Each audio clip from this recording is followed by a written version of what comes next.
తెలుసు. ఆయన వచ్చినాక ఎట్లా ఉన్నది పరిపాలన? మంచిగా లేదు. ఎందుకు? అస్సలు లేదు. ఎందుకు? బియ్యంలో సుతా లబ్బర్లు కలుపుతాడు.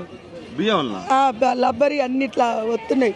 మా ఇంట్లో కిరాయికున్నా వండుకుంటే మొత్తం లబ్బర్ ఉందని కడప నొప్పి లేచింది. ఏ పని చేస్తలేడు, ఏ పని చెప్పినా చేస్తలేడు. ఆగమాగం చేస్తాడు.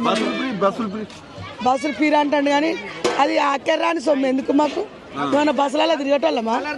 మాకు బస్సులు వద్దు, బిసులు వద్దు. ఏ పని కరెక్ట్ అయితే లేదు. తులం బంగారం లేదు, ఏది లేదు. 2500 ఇస్తలేడు, ఎవ్వి ఇస్తలేడు. అంత అబద్ధం ముచ్చట్లే. అయితే నువ్వు ఏమి ఇస్తలేడు అంటున్నావు కదా, అయితే ఆయన ఇవన్నీ ఇద్దామని ఎక్కడన్నా అప్పు దానికి పోయిండు అనుకో, ఆయన దొంగను చూసినట్టు చూస్తారట. అప్పని ఇస్తలేడు, ఏది ఇస్తలేడు. అంత ఆగమం చేస్తాడు. ఏ సరిగా లేదు. గాసులు ఇస్తానన్నాడు, ఇవి ఇస్తానన్నాడు. వస్తలేవు.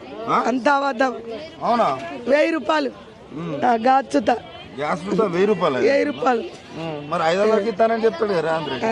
మాకు ఏ సరిగా ఇస్తలేడు. మళ్ళీ మహిళలు ఓట్లు అయితే నేను గెలుస్తా అంటాడు. మీరు ఎత్తరా ఓట్లు? ఓట్లే. ఎందుకు? నన్ను పో అంటానుగా.